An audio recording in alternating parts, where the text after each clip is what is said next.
If you're like many of our listeners, the thought of stepping in front of the camera or speaking at an event is as attractive as trying to put shoes on a toddler who just does not want to leave the house. You started your business for freedom and flexibility, but now the idea of promoting it through video or speaking engagements seems daunting, leaving you to wonder if hiding behind text and images might just be easier. But what if you could turn your voice and your presence on camera into your most powerful tool for growth? If we've piqued your curiosity, then today's episode is crafted especially for you. We're joined by Sally Prosser, a holistic voice and public speaking coach who has transformed the way entrepreneurs communicate, helping them to speak with confidence, clarity, and charisma.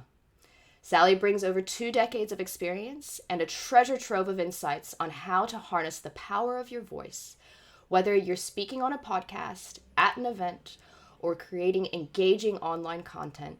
Sally's expert advice will help you leave those fears behind and step confidently into the spotlight. So if you're ready to find your voice and make it heard, stay tuned as we dive deep with Sally Prosser on mastering the art of speaking. Sally, I feel like this is a long time coming. Welcome to the show. Oh, Clem and Krishla, it's so great to meet you. I feel like I know you from following you on TikTok for so long, so it's great to have this conversation. Yep, same. I feel like I know you already as well. And I think I first came across you, Sally.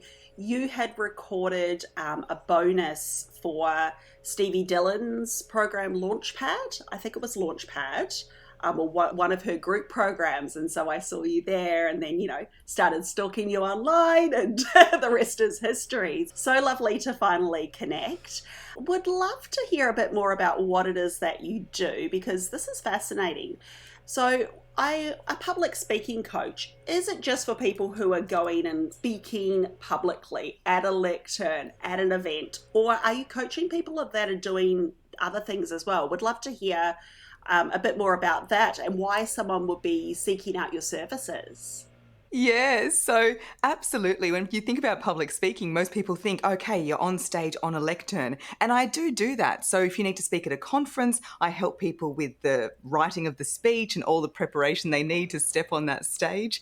However, most people I work with are not doing that. They're using their voice in other ways. So we're public speaking whenever we're speaking and not to ourselves. Or you could argue that's part of it as well. And so mostly it's business owners who want to do things like this, speak on podcasts or start their own, who want to show up and do video content online, who want to be able to do webinars and speak confidently, who want to be able to speak confidently even in their coaching or with their clients. So it's really anywhere you use your voice, it is public speaking. And the voice, I'm really focused on that. The voice is the vehicle that we use to express ourselves best in that time. And as I'm sure we'll get into, speaking is just one of the best ways to market who you are and what you do. Yes, I agree with that 100%. How did you initially develop your confidence in speaking? How can, say, busy parentpreneurs or busy business owners apply what you've learned within their business and personal life? Yeah, it's a lot of experimentation and trial and error. So I could say, I was pretty much born microphone first. I've been speaking a lot from a young age. I remember one of my very first Christmases, I think I was about 8 years old. I really wanted a microphone on a stand from Santa. That's all I wanted. And then I got it and I said a thank you speech to Santa for bringing me the microphone. So there's definitely an element of it being in my blood, I suppose, wanting to speak. But there have been lots of practice along the way. The first time you do anything, it's going to be challenging. So the first time I spoke on live radio, terrifying. The first time I stepped on stage, a disaster. And even sometimes now when I do presentations or videos, you would see this as well, some flop, some are okay. Some podcasts you think, yeah, I really nailed that. Others you walk away and go, I don't even know if I know what I said made sense, So it's really just that forgiveness and doing it imperfectly. So what I'd say to busy parentpreneurs, I love that phrase, I haven't heard that, is to really just dive in, imperfect action. Like, don't try to get it right before starting. Just do it. Because as I'm sure you would support, the first video, the first podcast, the first stage speech, whatever it is, it's not going to be the amazing, perfect thing you expect it to be. It's all experimentation and doing. And I turn some clients away when they say, for example, I want to start a podcast, but I want to get voice coaching first. And I say to them, I will not be another excuse for why you're not starting the podcast. That will not tonight. Go and start the podcast and we'll work together while you're doing it, because I really want to be doing things alongside and not being that extra roadblock in somebody's way. Oh, I love that. Yes, mic drop, Sally. That's incredible. And I think this leads really nicely into our next question. I popped up a video the other day. I was on my high horse preaching on TikTok about why I think that faceless and voiceless content is trash. There's this trend going around at the moment, for anybody who hasn't seen them. Lots and lots of master resale rights. Content is going out where people can buy packs of faceless Instagram reels, use them for their own business and sell them. And it's really just an MLM kind of network marketing thing, in my opinion. But I think the biggest problem with this trend is we're not sharing our unique voice. We're not sharing our face, which, unless you're a identical twin or have a really good doppelganger, that's one of your unique selling points. So would love to talk a bit more about this with you and get your views on this, Sally, as to why small business owners really need to get comfortable with getting in front of the camera. So your voice, hearing someone's voice is the closest thing to touching them.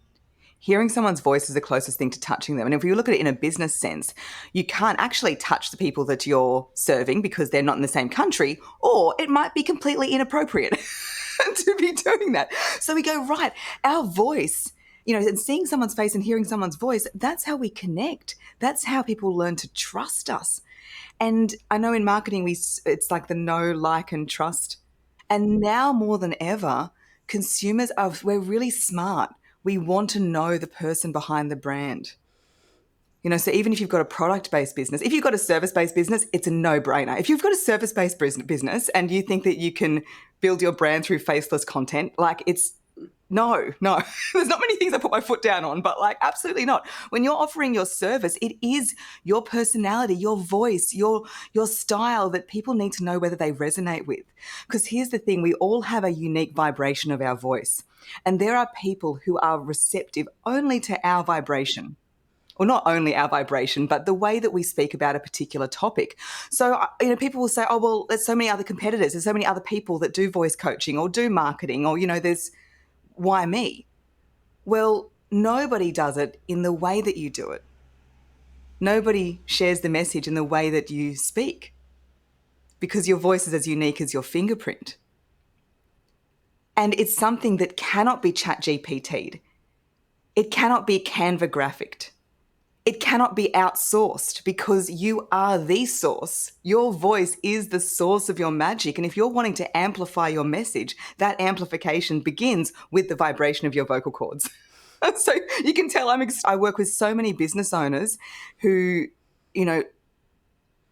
learn very quickly how fantastic it is to be able to show up and speak with confidence, especially online. You make such a good point it's about your voice and your unique identity almost, and the confidence that you exude. How does someone get better at speaking confidently? I think you touched a little bit on this before, but you said just simply diving in and doing the thing, but is there a formula or something that you see that maybe works best for someone rather than just diving deep in? It's dipping your toes in the water. Try doing 5 minutes of speaking first, and then 10 minutes, and then this. Is there a step-by-step approach that you see that works really well? Absolutely. So this is sort of my whole business. There are so many strategies and tools and techniques that you can use. There's two main parts to it. So it's like the inner confidence and the technical strategies.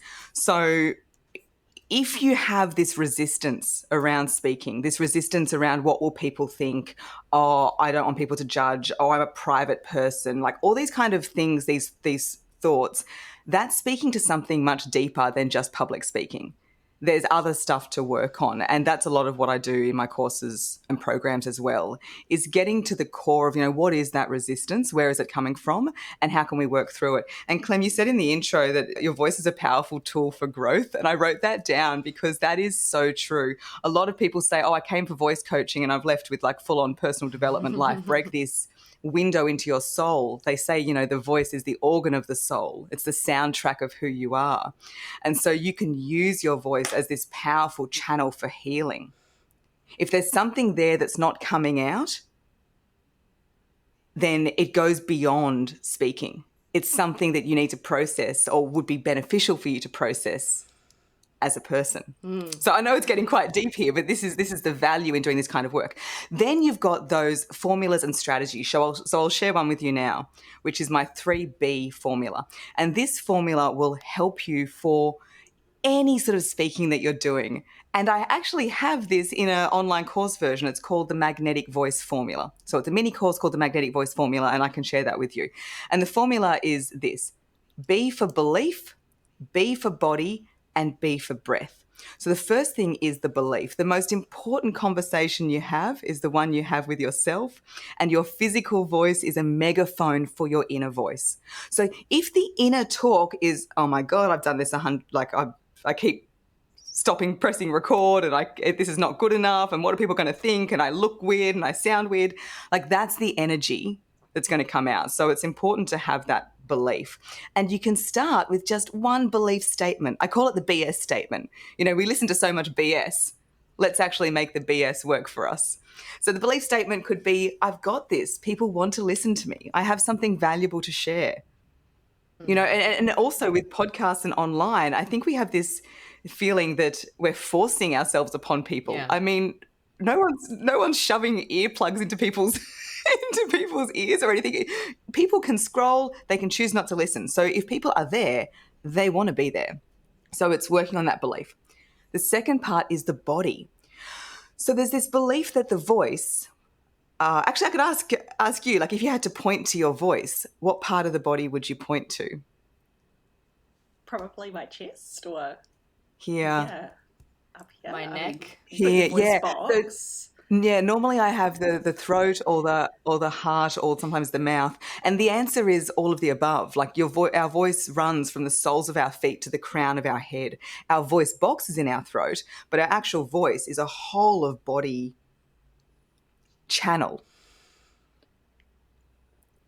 And so our body needs to be in it. When we're just putting everything into the intellectual, and we often do this, what am I going to say?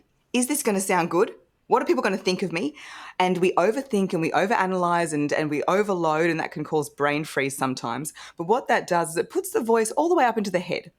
So you often get like a faster pace and a higher pitch, and it might sound quite nice, but people listening are not going to feel the person. When we speak, we want people to feel our words, not just hear our words. So we want that voice to come from deep within our body. We want to be able to access that whole channel. So we can go high and we can go low and all this fun stuff that we go through. So what can you do? Move your shoulders, twist, dance, do spaghetti arms, move just like stand up and dance, really get into your body, jump up and down. Before a video, jump up and down. Or if you've been recording it so many times, you're like, oh my God, it's losing meaning. Like I've done it so many times. And this happens to me as well. Just, switch it off, run around, dance a bit. Then And we get to that third B, which is the breath. And that's maybe why sometimes you'll create a video and you think you've done it really well and there's a lot going into it and it flops. Whereas the one that you made in 2 minutes on the fly performs really well. It may be about that different energy that you're bringing into that video, into that 2-minute video. 100%. Voice is energetics.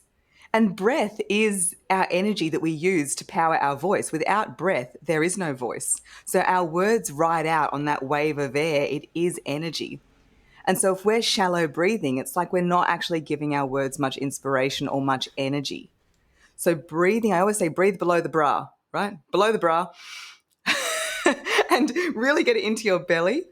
And then the voice can come from deep within, and that will also calm your nerves. So what's great about that belief, body, breath formula is you can use it for whatever scenario.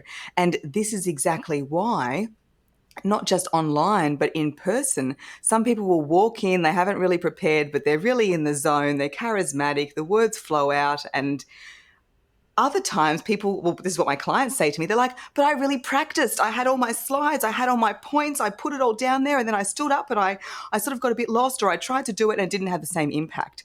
Because this is what happens when we over-intellectualize the whole speaking process. It's not what do I want my audience to know, it's how do I want them to feel.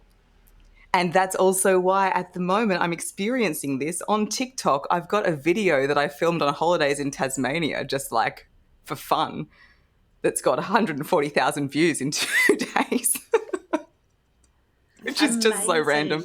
Yeah. Sorry, Sal, carry on. This lag is really doing my head in. So, would there be any, I guess, from using your best tool, which is what you say is your voice, are there some practical voice exercises or quick prep techniques that they can use to actually help that powerful tool besides the dancing and such, which I'm like, yes, I'm totally going to do that when I need that confidence boost just before I record? Is there anything else that you could do like for your voice specifically to help with that confidence as well? Yeah, absolutely. So humming. So start off with a simple hum, just hopefully my microphone's picking this. It sometimes thinks it's background noise. And you can do this in the shower or just while you're doing something else, just getting that air moving through and getting your vocal cords vibrating. If you want to see something that's a little bit disgusting, well, I shouldn't say disgusting. It looks a bit like something. Yeah, show us. I love it. A woman's beautiful 2 portals of expression. Let's just say that, right? So our vocal expression is linked to our sexual expression, and that's why they both look the same. Oh, wow. Okay. I've never And thought actually of that. the word cervix actually means neck. So it's like we've got the 2 necks, and it's this sort of, we want to keep the channel open on both ends. Here's my, this took a turn. Go and have an orgasm. All right. We want to get that air flowing through, so really vibrating around the throat. And then we're going to go onto the jaw. So a good exercise is one I call, and this is good to do with kids. Kids love this kind of thing. I used to be a speech and drama teacher for young kids, and all these exercises I use with adults, and they work. It's called the surprised donkey. So the donkey is E-or, and the surprise is ah. So E-or, ah. E-or, ah. Okay, so really opening the jaw, especially in Australian culture, you hear it's quite a tight jaw. Like, hey, mate, how you going? What have you been up to? Yeah. And it's like, I don't know why we haven't produced more ventriloquists, because so many people don't open their mouth when they speak. So we don't want that. When we're thinking about airflow and connection, honestly, just opening your mouth is going to help. And if you're holding a lot of stress, which, let's be honest, this can happen, especially, when the household's really busy, that stress will often sit in our jaw. So really opening up that jaw will help release tension throughout your body. And then I'll give you one more bonus one, which Uber drivers always really laugh at, and it's relaxing our lips. So if our lips are really tight, that's when we kind of, it sounds a bit like Kath and Kim for anyone who's been watching that show. We want our lips to be nice and relaxed, and so I call it the relaxed donkey, or the tipsy donkey. And he's like, so you're rolling your lips, and it's really effective because if you're tense, you can't do it. You'll end up going, all right? So you're forced to relax, to go, and we do the elephant. Telephone. This is why the kids love it, because it's kind of fun. But getting that going, it means the vocal cords are vibrating, the air's flowing, the lips are relaxed, the jaw's opening, and that's all you need to do. I've got a freebie actually called Pep Talks in Your Pocket. So I think I've sent you that link. It's Pep Talks in Your Pocket, and it's little short audio tracks that take you through warm-ups. And this one that I went through is on one of the tracks. Oh, amazing. Okay, we will link to that in the show notes. So if you're listening, you can go and grab that. And if you want to see exactly what Sally was doing, head on over and watch the last few minutes on our YouTube channel at Mad Marketing Mums, because I think the visual is really helpful as well for understanding those exercises. Sally, I'm just going to pop in with a bit of a random aside here. Circling back to that idea of resistance, and I can't believe I just said circling back, but I have seen, I would say, 3 or 4 TikToks over the past day of people saying for their business social media accounts, they're blocking all of their friends and family so that they can show up without feeling weird on camera, without feeling embarrassed about what it is that they're doing. What do you think about this move? I'm kind of 50-50 on whether or not this is a good strategy. Yeah. Well, I think I'm with you. There's two sides to it. The first side is it's if that's what you need to do in order to show up for your business, that is much better than not showing up at all. So if you are going to make a video only on the proviso that you've blocked all your friends and family, then absolutely do it.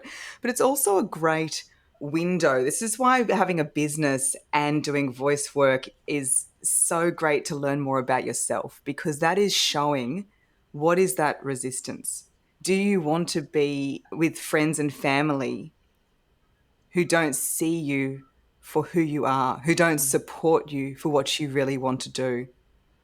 And why is that?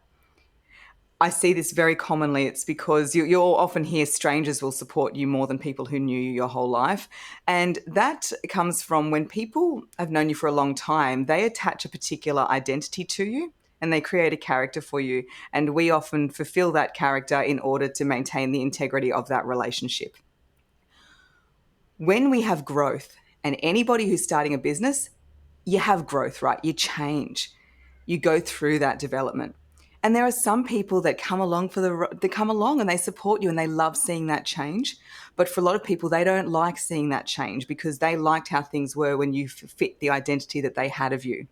Or if it's, from school friends or something, it's like, oh gosh, she's a reflection of what I haven't done with my life. When it's a stranger, we make up these stories. When we don't know someone's background, we go, well, it's easy for them because they had X, Y, Z. We make up this backstory that means it's easier for them than for me. But when you actually know someone and you know their backstory, then it can be a bit more, wow, well, actually, there's no reason why I can't be doing what I want to do. And so this is why I'd say unblock them and go for it. And the people who are really triggered and criticize you, that's really on them. And that's a great opportunity for you to see whether you want to keep them in your life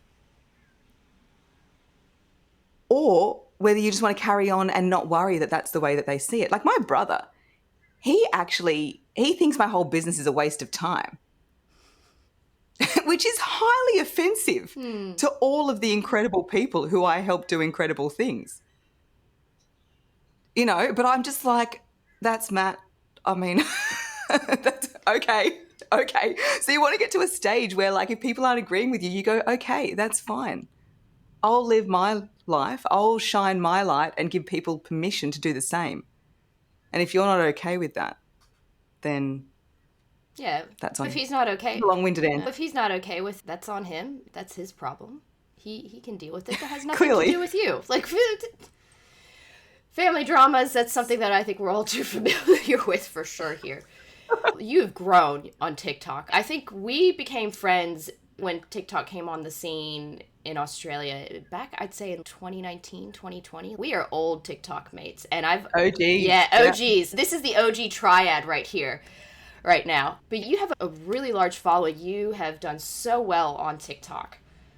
What have you found to be most effective for making that engaging connection with an audience where you're not seeing them face to face, where it's all digital and you only have a few seconds to make that impression on them?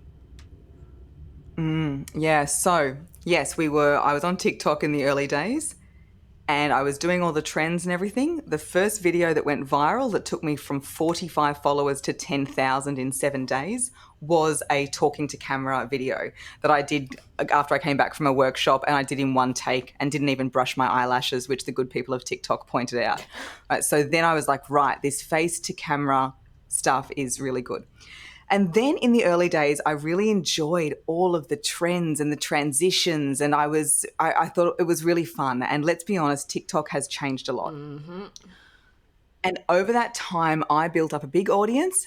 A lot of it was the wrong audience. And when I say the wrong audience, it's because it was a lot of people who thought I was an English teacher. Really? Yeah, because I was doing things like, this is the difference between a female. No, it was of my own doing, and I had to shift because that's not what I do. I'm a voice and confidence and speaking coach, not a English teacher. And so I made that transition, and that did affect my reach. And my followers, I'm being really transparent now, my followers have consistently gone down for the last 12 months. But you're fine with And that. I don't know what that is. Oh, I'm totally fine with it. I don't know. My business revenue's gone up, so it's completely fine. But I don't know if it's the bots or the algorithm or sort of what it is, but I've been working harder on getting the right kind of people watching, as in people who are really going to benefit from what it is I actually do. Because, I was getting questions about grammar, and I was like, hang on, I'm going to have to Google that. Like, I don't really know the answer to tell you. So that was a sign to me that I'm like, I need to stick square in my lane, in my expertise. Now, in saying that, I find TikTok is really great for that big awareness piece, and the stuff that goes viral, which is, me talking about Bruny Island in Tasmania, that's the one that's on 130,000 or something, is just that being yourself content. So the most engaging ones are being yourself. There's another one where my boyfriend commented on my new haircut. Like, I remember that one. Silly stuff like that. Yeah, because that went really well. So it's great for that. And what I'm doing, and actually, Clem and Krishla, you could share whether this is this is more of a marketing thing that I'm experimenting with, but I've started asking myself, who am I talking to? And if I'm going for awareness, I now know I'm not going to get awareness by sharing my tactical voice techniques. The awareness is really from those lifestyle, relationship, travel type things, which are great because it tells people a bit about who I am as a person. And especially, for a service provider, people want to work with somebody who they actually like and have shared values with. So it's really important for me to do that, and also to stand apart from other voice and speaking coaches. Like, anybody can give tips on breathing and that kind of thing.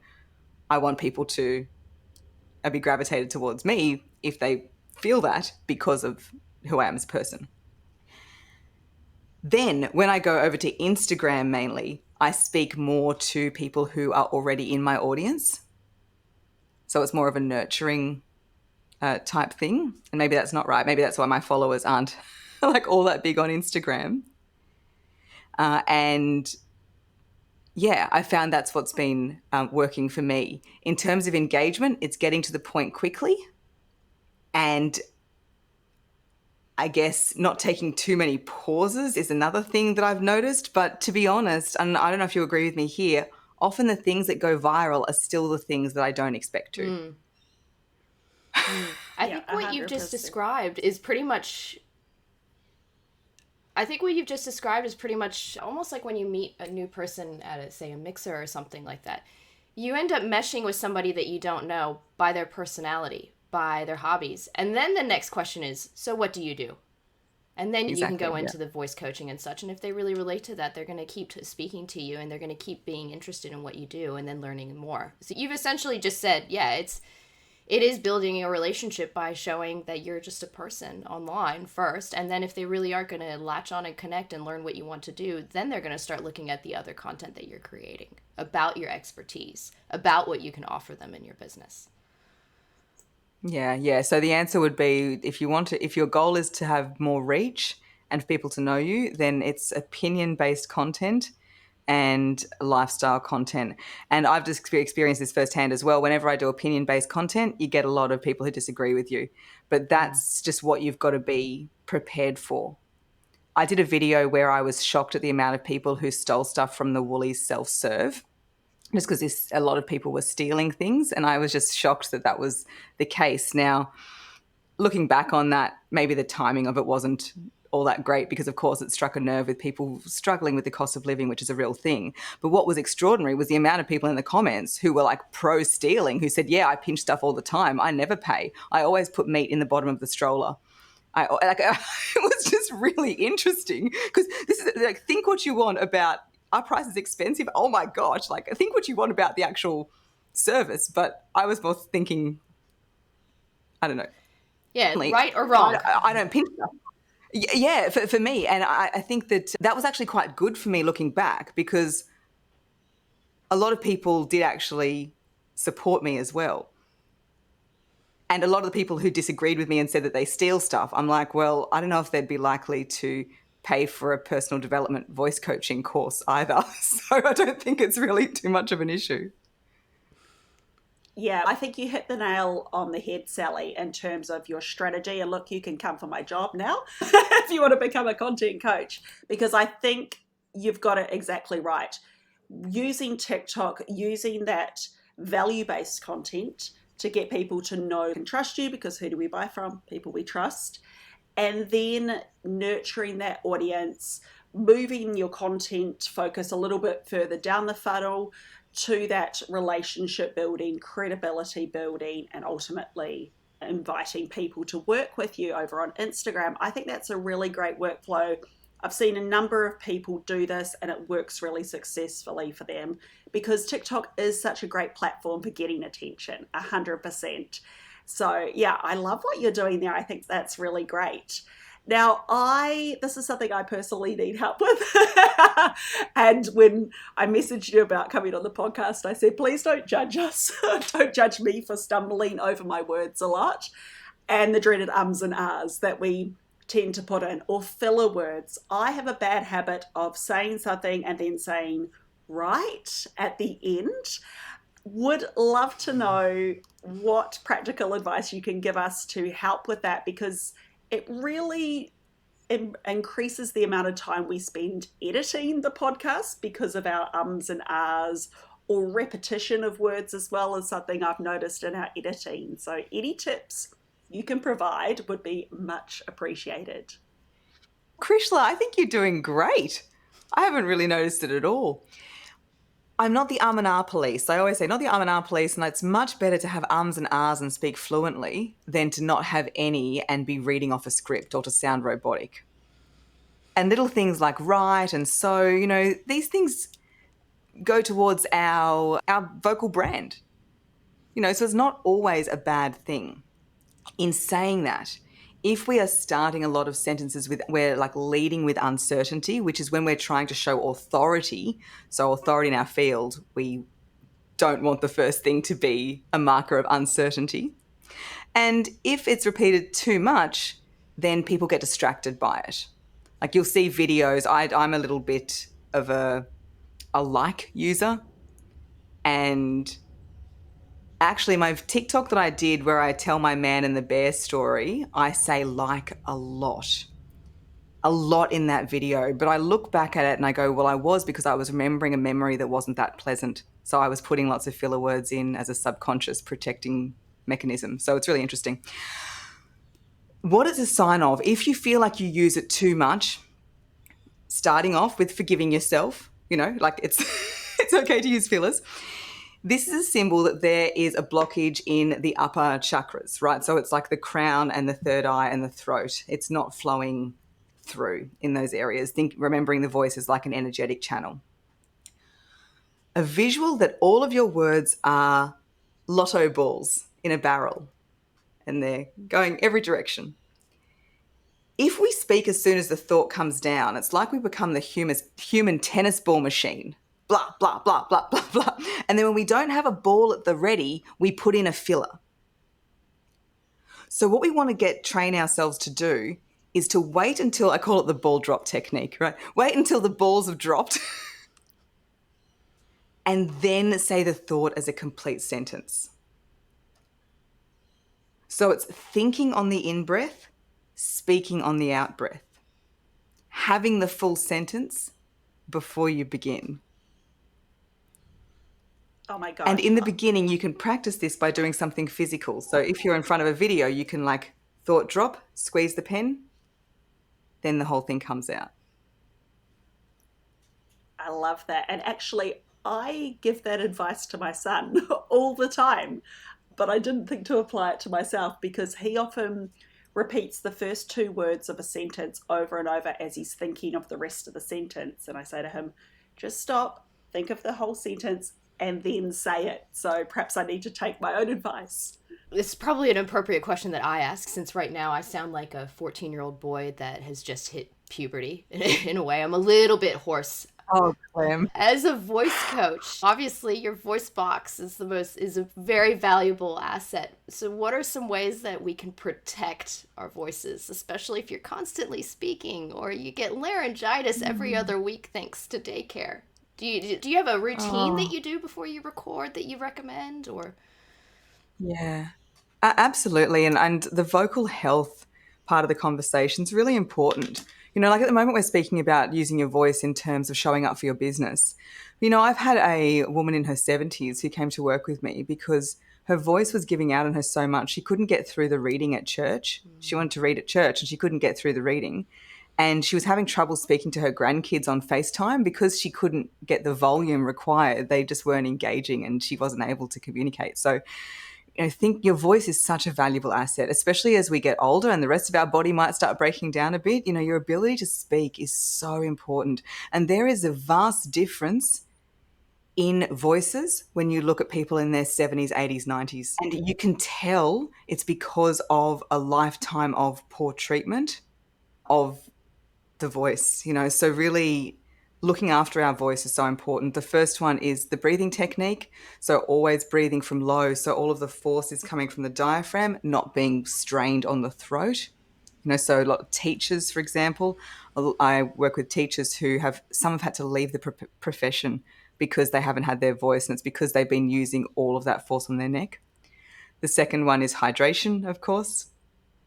And I know that you mentioned earlier you've got your tea there, which is really great. So you sort of want, like, I do drink coffee. I'm on decaf, but generally milky things add to the mucus and caffeine adds to the dryness. So if you're speaking a lot, you're wanting to, if you do drink coffee or alcohol, you want to balance that out with just as much water. I'm not coming in here being like, no coffee, no wine. Like, that's not me. I'm just saying, just keep this in mind, you know. So the hydration, manuka honey as well is really good. Yeah. And the other thing is rest. So, you know, if you've been on your feet all day and you get home, you're like, oh, I need to just get off my feet. It's the same thing. If we're using our voice all day for podcasts or for coaching or for facilitating, then I know it's difficult if you've got kids especially, but if you can, give yourself that rest period to recover. Yes. And the warm-up is exactly what we went through earlier. Yes, I was worried I wouldn't be able to speak today after all the yelling that I did at my children, trying to get them out the door this morning. We had a bit of a rough morning, but yes, like that. And I absolutely agree. Some days if we've done back-to-back podcast recordings, or I've been presenting in a group coaching program or something, afterwards that's it. I'm out. I'm like, I've got no more words. I cannot form a sentence, just have to rest for that little while. We've got one final question for you, Sally, before we get into a few fun little quick-fire questions. And that is, are there any specific tools that you're using, whether they're digital, in person, or I don't know how you'd say that, tools for actually practicing your speaking skills? So you've given us some exercises, but are there any tools that you really lean into when helping your clients? So I actually do have like an AI software where people can record their speeches and it generates a whole transcript and it does the stats on the filler words and the pacing, and it's pretty cool actually. It flags even problematic language. It gives you options for rephrasing things. So that's really great. But the best tool that we have at our disposal is our phone. If you're not ready to get onto Instagram stories is a great way to practice because it expires. Start recording into your camera roll. Mm-hmm. You know, practicing into your camera roll, doing just speaking. The best tool that we have is social media. I think I see business owners put too much pressure, like, oh my goodness, and there's just this one single video becomes bigger than Ben-Hur. And I say, look, no one's probably going to see it. Like, you haven't got that many followers. Like, I know, like, it's like, I feel like the business owners think, oh my goodness, I'm going to do this one little video and then I'm going to go viral. I'm like, well, okay, it could happen. I mean, that's great if it does, but it's probably not. And you got to climb cringe mountain. I was actually saw a TikTok on this, and it's so true. Like, you've got to be cringy. You got to get past. People say, "Oh, Sal, you're really cringy." I'm like, yeah, I know. Like, you just got to get over it and get past it. And like I say, advice like just get over it, I understand can be wildly unhelpful, which is why if you do have this resistance, working with a coach like myself or with a marketing coach is really valuable, because then you've got somebody who's walked that path, who's able to talk you through it and give you the strategies. And in my case, often, get to the root of, well, what is causing this resistance for you to be so worried about showing up? And the most common thing people say to me is, I don't know what I was worried about. I don't know what I was worried about. And now I'm going to make another one. So it's just pushing that boulder and getting that first one up there. And if you're listening to this, make sure you do a video and tag us. And then we'll share. Yes. Plug in some engagement and get people to like the video and comment. And I would love to see people practicing that as well when they tag us and use Sally in their stories and such. Yeah, or even sending me a voice note. Like at my webinar I did last week, I said, all right, the action is send me a voice note. And a lot of people did. And some of them were just, hello, this is really weird. I don't know what to say, but this is my very first voice note. I love voice notes. I love voice notes. I've been using them quite religiously on LinkedIn. So Janine Cummings, Video for Bosses, we interviewed her on the podcast. She and I, the easiest way we have found to communicate is just sending each other voice messages across LinkedIn. It's so much easier than typing things out, but then it also helps. It does help us exude those ideas that we want to come across to the other person. I find it to be so much easier. And like you said, I tell some of my clients, and they're like, I really don't want to get in front of the camera. I don't think I'm going to be good enough. I'm like, think about it. It is just like FaceTiming your mom. You are just FaceTiming somebody else. Just record the video. Send it to me. I'm not going to judge you. And most importantly, nobody really cares. You care the most. Absolutely. I talk about this as holding this paradox of being radically obsessed with your life, right? Being the main character, and also realizing that nobody cares. And get off Me Island. Because, honestly, I put out a video where I actually had lipstick on my teeth and also kind of had a bit of my bra kind of showing. And I thought, oh, bloody hell, oh my bad. I do take more care. But honestly, with that particular one, nobody cared. People were just commenting on what I said. So it's often the thing that we fixate on, nobody's looking at. And it's funny, you might not really care, but some of your followers will actually come to your aid almost. And with, say, like trolls or someone who critiques. Like, I remember I posted a video and obviously my hormones or my skin was way off. I had a huge zit on my face. I still did it. I still posted that video. And of course a troll comes in just going, look at that huge zit on her face. I had 3-4 followers just come straight into the comments and just go, how bloody dare you? That's not what this video is about. If you were going to go and do comments like that, we'll be reporting you. They came to my defense and I didn't even ask for it. But I also... Yeah, Clem, I love the way that you handle comments on social media. Oh, really? Yeah, and it's extraordinary the things that people, especially being a woman, people are going to comment on you no matter what you do. Like this is a whole nother topic of hate comments that I've got on my videos. Yeah. You got to live life in your disco ball. Keep on shining, keep on dancing. You decide who comes to your party and who's a reflection right back on them. Because if you're going to get upset by what strangers say on the internet, it's going to be very difficult for you to live your life and make a success of your business. And the best way to get over hate comments is to start getting them. And the way that you start getting them is by starting to show up and making engaging content. So I see so many people who are there going, I'm worried about getting cancelled. And I'm like, you haven't even made a video. Like I would love to be a big enough name to be cancelled. If I got cancelled, no one's doing Sally Prosser cancelled across the national news. Like, I would have to be a pretty big deal for that to that to happen. So I say, well, let's cross the cancellation bridge when we get to it. Don't worry about that yet. And it's if you're afraid of being canceled, it's like you're obviously hitting a chord and you're hitting a controversial topic. But if you're afraid of being canceled, then why are you here in the first place? Exactly. If you're in alignment with your values and what you believe, and also being okay to change your mind. There is content I did in 2019 that I see come up as a memory now and go, oh, I wouldn't post that now. And that's okay. Yeah, half the time I see those old videos, I'm like, what is going on with my hair? What is wrong? And that's the evolution, right? Yeah. Sally, thank you so much for coming on. It's been an absolute pleasure. And again, it's been a long time coming for sure. We've got a couple of quick fire questions for you that hopefully don't throw you off, but we're going to learn a thing or two about you a little bit. First one is, what is your number one tip for busy business owning parents or just busy business owning people in general? Love yourself. Love yourself. Every day, look in the mirror and say, I'm so glad I'm you. Just constantly say, I'm doing great. I'm fantastic. The self-talk, definitely. Every day. Love that. And I love your really holistic approach to this whole process as well. I think it's, so refreshing and so interesting. Okay, this is a bit of a random one here. What is one word that gives you the ick that you absolutely cannot stand when you hear it? I had a few here. I'm going to go with failure.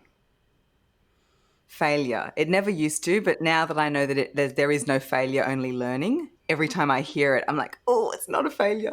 You know what I don't like about that word failure? It's the meaning of it is so negative, yet the pronunciation of it is so smooth and easy. It's not cacophonic. Is that the right term? It's not like harsh. It sounds like a perfume. What are you wearing? I'm wearing failure. All right, so we know what your worst favorite word is, the word that makes you go ick. What's your favorite word? Upgrade. Yeah, upgrade or upgraded. It's music to my ears. I guess that's going to lead into the next quick fire then, because you love to game the frequent flyer system. So how do you get that upgrade? How do you game it?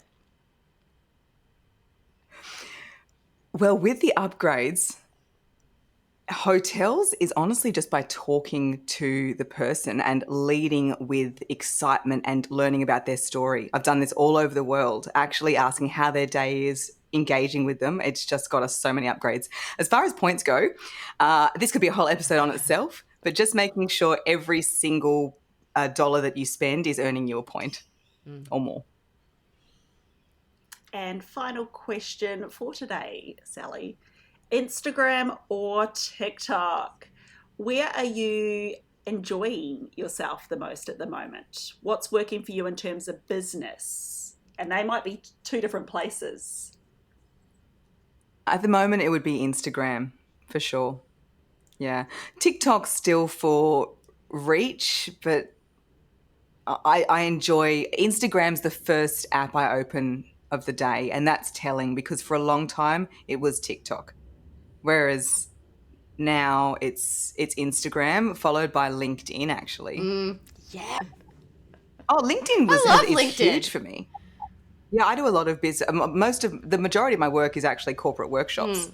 Is consulting, so it's great, and some of the posts on there make me laugh, but it's such a great place to stand out because so many people are really boring on there.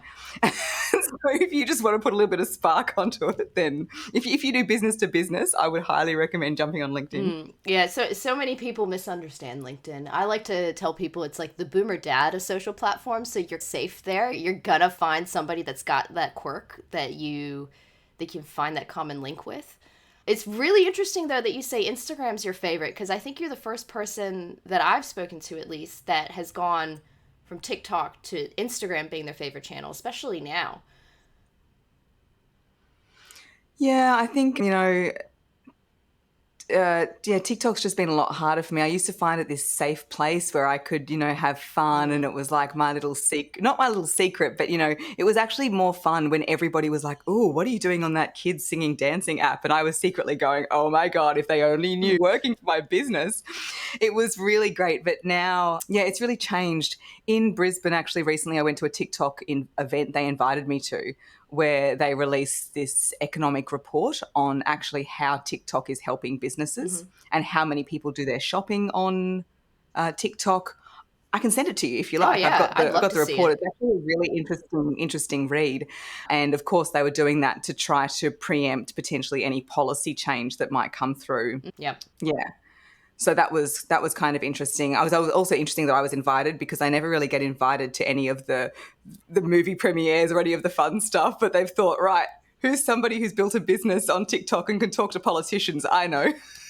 So it was great though. It was really good to go along, and interesting to see how much the platform has changed. When I first joined, I had a TikTok representative on speed dial on WhatsApp that I could speak to at any time about anything. It was crazy. And then now, of course, Yeah. it's just this big thing. And I'd love to end with this point if I can. This is the thing with online marketing. It is always going to change. We've seen it change so much just in the last few years.